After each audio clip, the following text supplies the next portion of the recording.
کیسے آقا کا بندہ ہوں رضا، کیسے آقا کا بندہ ہوں رضا، کیسے آقا کا بندہ ہوں رضا، کیسے آقا کا بندہ ہوں رضا، بول والے میری سرکاروں کے بول والے میری۔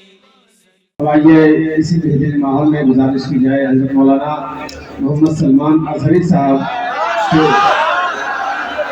تشریف لائے اور سامعین حضرات کو اپنے قلوب سے اپنے تقریر سے ہمارے قلوب کو منور و مجدہ فرمائے۔ نعرہ تکبیر، نعرہ رسالت، رسالت اعلیٰ حضرت، خاندان برکات، عرص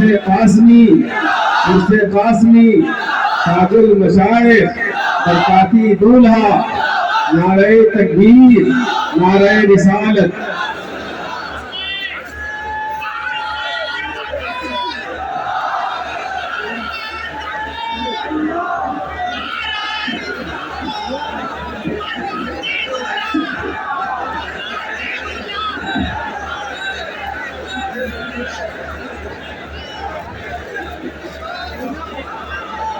منبر نور پر جلوہ دار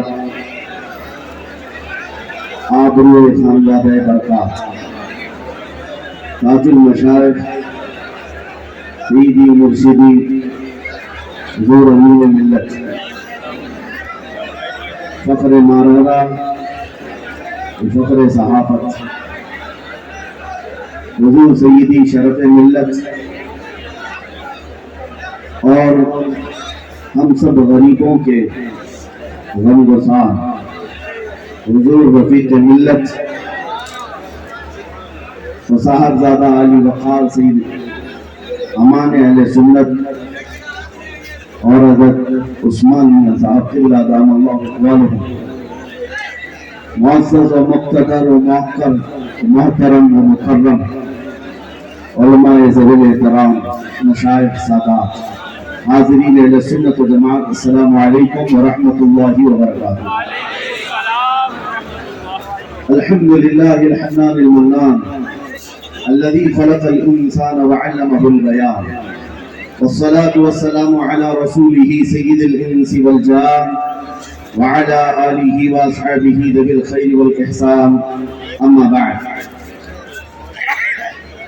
فأعوذ بالله من الشيطان الرجيم، بسم الله الرحمن الرحيم، فأما الزبد فيذهب جفاء وأما ما ينفع الناس فيمكث في الأرض، صدق الله مولانا العظيم۔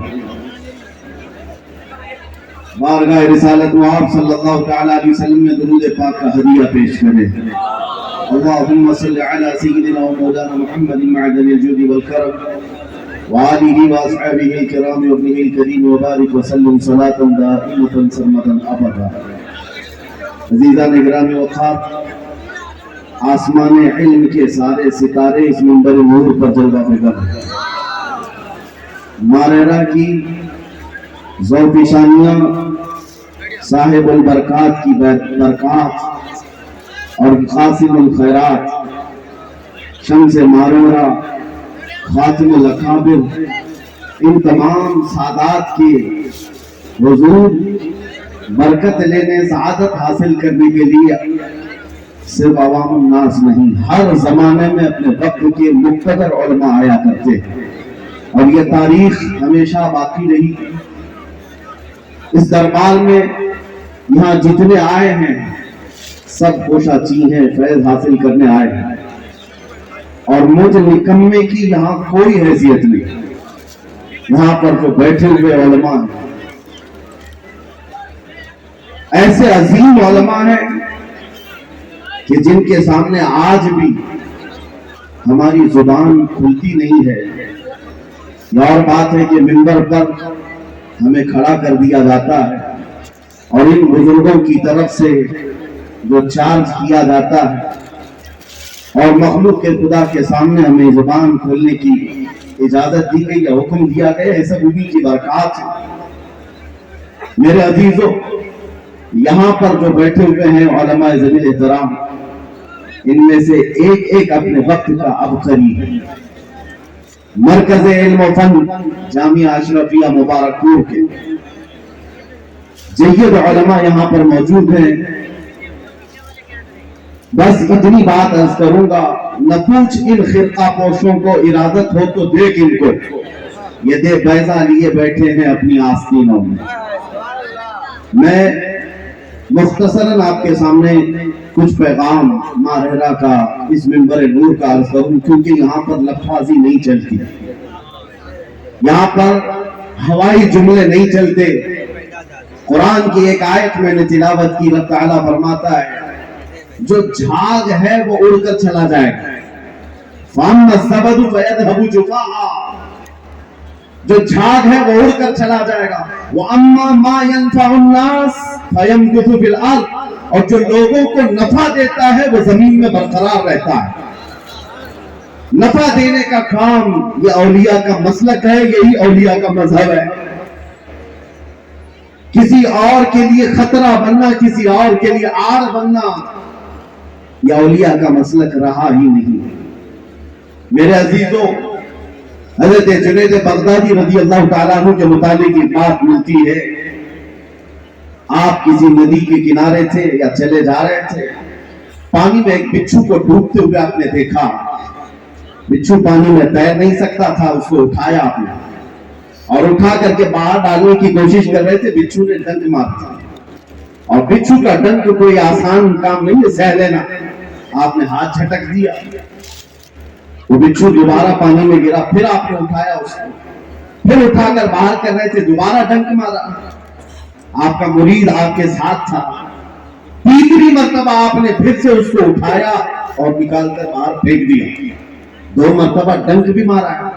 مرید نے کہا حضور جب یہ موذی جانور ڈنک مار رہا ہے، آپ بار بار اس کو نکال رہے ہیں؟ جنید بغدادی نے فرمایا بچھو کی فطرت ہے ڈنک مارنا، وہ اپنی فطرت پر عمل کر رہا ہے، اور میری فطرت ہے مدد کرنا، میں اپنی فطرت پر عمل کر رہا۔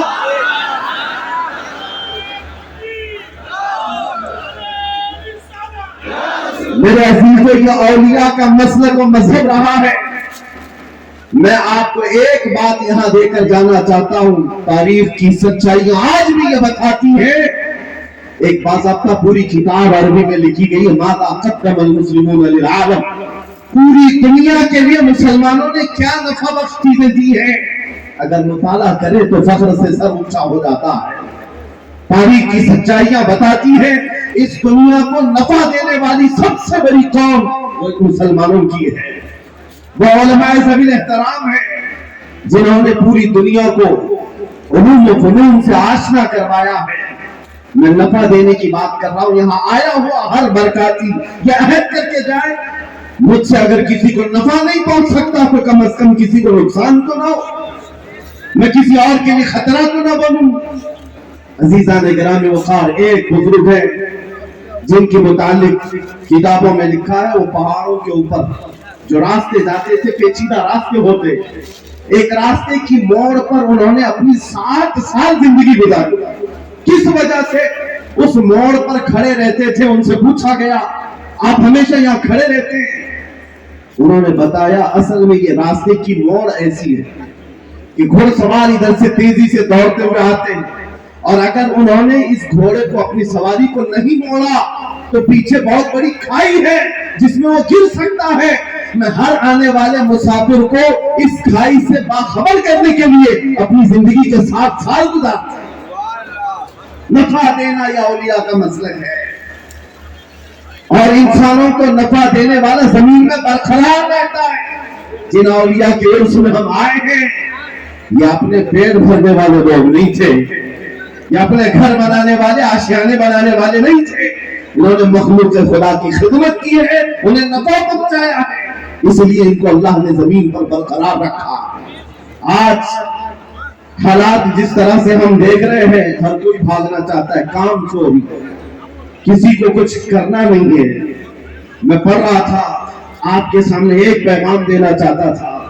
تاریخ اسلام کے اوراق پلٹتے ہوئے جب ہم نے دیکھا، پہلی صدی سے لے کر تقریباً 7ویں صدی ہجری تک علماء کے وہ روشن چہرے تاریخ میں ہیں جس کو ظالم آج جان بوجھ کر کے مٹانے کی کوشش کرتے ہیں. آپ کو پتا ہے دنیا کو سب سے پہلے ٹیلیسکوپ دینے والا کون ہے؟ ابراہیم بن جندب، ابو اسحاق ابراہیم بن جندب، جس نے ٹیلیسکوپ بنایا تھا اور سب سے پہلے دنیا کی پیمائش کرنے والا.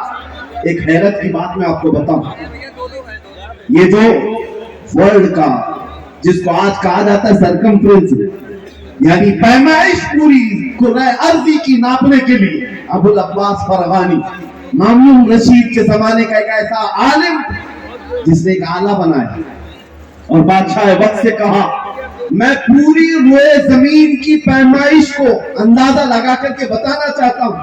یہ اس دور کی بات کر رہا ہوں، آج سے 1200 سال پہلے، 1200 سال پہلے. اور خلیفہ وقت نے اس کو سارے انتظامات کیے. کوفہ کا ایک میدان منتخب کیا گیا، کوفہ کا ایک صحرائی میدان تھا، اس میں جا کر اس نے آلے نصب کیے اور اس کے بعد قطب نما جو تارا ہوتا تھا اس تک اس نے پیمائش کیا. میں مختصر آپ کو بتا رہا ہوں، ابو العباس فرغانی نے آج سے 1200 سال پہلے یہ لکھ کر کے بتایا تھا کرۂ ارضی کی پیمائش میں نے کیا ہے، تقریباً پورا میں نے ناپ کر دیکھا 25,009 میل یہ پورے کرۂ ارضی کی پیمائش ہے اس زمانے. اور آج میں بتاتا ہوں ٹیکنالوجی اتنی ہائی ہو چکی ہے، سارے آلے آ چکے، اسپیس میں جانے کے دعوے ہو چکے. اب جا کر ان سے پوچھو کرۂ ارضی کو آپ نے بھی ناپا ہوگا، اس دور کے جدید سائنسدانوں نے بھی دیکھا ہوگا. بتاؤ تمہاری کرۂ ارضی کی پیمائش کا نتیجہ کیا نکلتا ہے؟ آج کا سائنس کہتا ہے 24,958 میل. 1200 سال کے بعد نتیجے میں صرف 50 یا 60 میل کا فرق آتا ہے. میں یہ ایک مثال دے رہا ہوں آپ کو. یہ وہ علماء ذلیل احترام تھے جنہوں نے اپنے وجود سے پوری کائنات کو نفع بخشا ہے. دنیا میں سب سے پہلے میڈیکل سائنس کو متعارف کرانے والا کون تھا؟ ابو بکر رازی، جس نے سرجری کو اور بچوں کے امراض کو لوگوں کے سامنے لا کر دکھایا.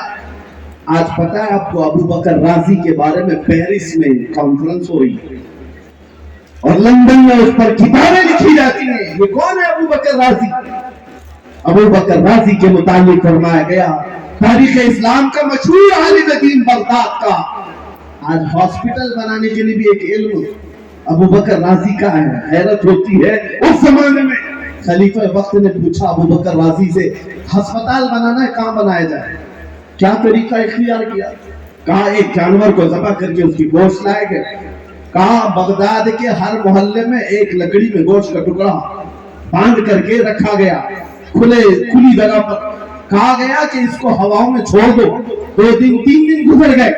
اس کے بعد ابو بکر رازی نے کہا ہر گوشت کو میں دیکھنا چاہتا ہوں ہر محلے میں جو رکھا گیا. سب کا تجزیہ کیا اور کہا جس میں سب سے کم سڑن تھی یا جو ابھی تک تر و تازہ تھا، ابو بکر رازی نے کہا یہاں پر ہسپتال بننا چاہیے، یہاں کی آب و ہوا مریض کے لیے اچھی.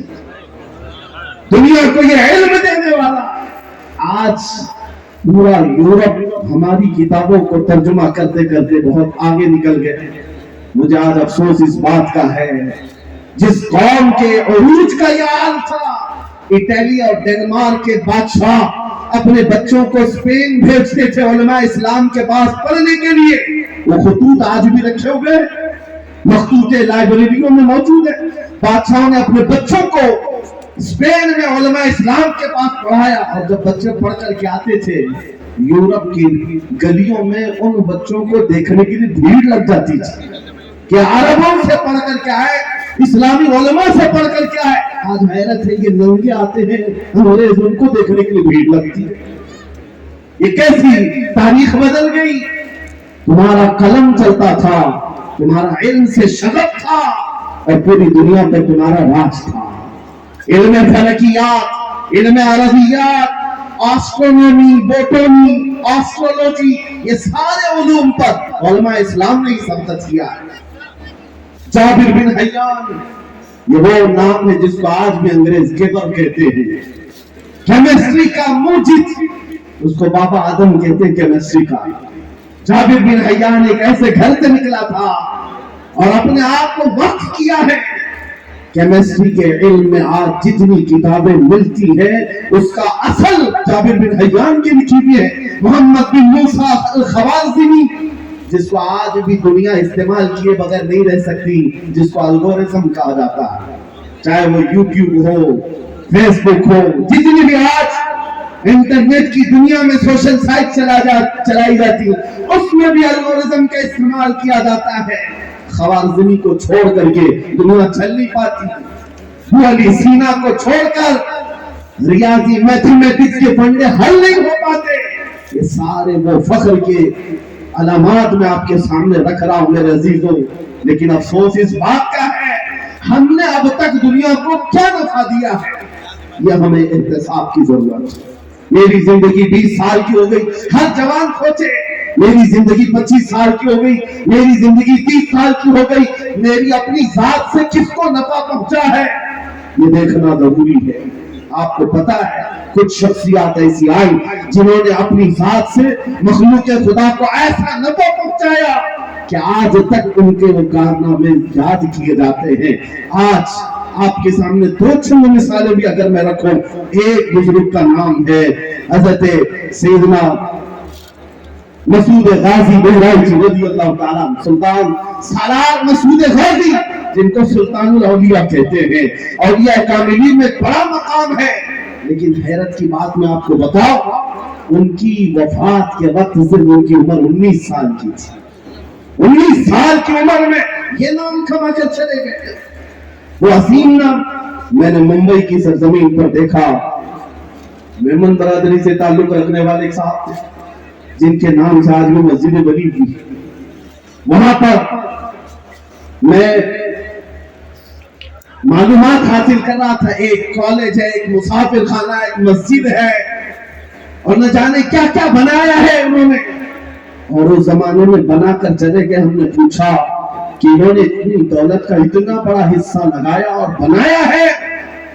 بعد میں پتا چلا کہ وہ صاحب جنہوں نے بنایا ان کی وفات کے وقت ان کی عمر 23 سال کی تھی. 150 سال 200 سال سے ان کی بنائی ہوئی مسجدیں, ان کے بنائے ہوئے ہاسپٹل, ان کے بنائے ہوئے کالجز چلے آ رہے ہیں. میرے عزیزوں, زندگی گزارنے کا ایک طریقہ یہ بھی ہے کہ اپنی ذات سے دوسروں کو نفع پہنچاؤ.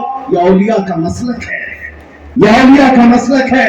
آپ کو میں بتاؤں, سیدنا صدیق اکبر رضی اللہ تعالیٰ عنہ کی ذات, آپ کا انتقال جب ہوا, حضرت عمر نے تخت خلافت پر بیٹھ کر کے اعلان کیا, اے لوگوں میں ہر وہ کام کروں گا جو خلیفہ اول کیا کرتے تھے. اگر مجھ سے کوئی کام چھوٹ جائے تو مجھے اطلاع دے دینا, میں وہ کام کروں گا. محفل میں سے کسی صاحب نے اٹھ کر کے کہا, امیر المومنین, ہم ابو بکر صدیق رضی اللہ تعالیٰ عنہ کو دیکھا کرتے تھے روزانہ دوپہر کے وقت وہ اپنے گھر سے توشہ دان لے کر, کچھ روٹی سالن لے کر جنگل کی طرف چلے جاتے. ہمیں یہ تو نہیں پتا کس کو کھلاتے تھے, لیکن روزانہ ان کا ایک مشغلہ تھا. حضرت عمر فاروق نے کہا, آج سے ہی یہ کام میں کرتا ہوں. گھر گئے, توشہ دان لیا, اس میں کچھ روٹی اور سالن لے کر خود بھی اس بتائے ہوئے راستے کی طرف نکل پڑے. جنگل میں کس کو کھلانا ہے یہ تو پتہ نہیں, یہ معلوم نہیں. گئے, ڈھونڈتے رہے. شام کا وقت قریب آ گیا.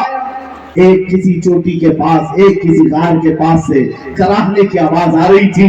حضرت عمر فاروق رضی اللہ تعالیٰ عنہ کہتے ہیں, میں بڑا چلا گیا. وہاں جانے کے بعد دیکھ کر کے حیرت سے آنکھیں کھلی رہ گئی.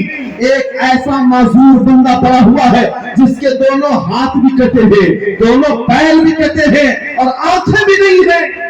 ایسا معذور ہے لیکن کراہ رہا ہے. حضرت عمر کہتے ہیں, یہی وہ بندہ ہوگا جس کو وقت کا خلیفہ اپنے گھر سے توشہ دان لے کر یہاں جنگل میں آتا تھا اور خاموشی سے کھلا کر چلا جاتا تھا. حضرت عمر کہتے ہیں, میں نے اس کو بتایا نہیں کہ ابو بکر صدیق نہیں آئے, آج میں آیا ہوں. کہتے ہیں, جا کر کے اس کے سامنے توشہ دان کھولا اور روٹی کو سالن میں ڈبویا اور اس اندھے معذور کے منہ میں روٹی کا لقمہ رکھا. وہ اندھا چیخ پڑا, کہا, آنے والے بتا, کیا ابو بکر کا انتقال ہو گیا؟ کیا ابو بکر صدیق کا انتقال ہو گیا؟ آج تک میں ایک دن بھی بھوکا نہیں رہا ان کی زندگی میں. حضرت عمر کہتے ہیں, تو تو اندھا ہے, نابینا ہے, تجھے کیسے خبر کہ آنے والا ابو بکر نہیں کوئی اور آیا ہے؟ اندھا کہتا ہے,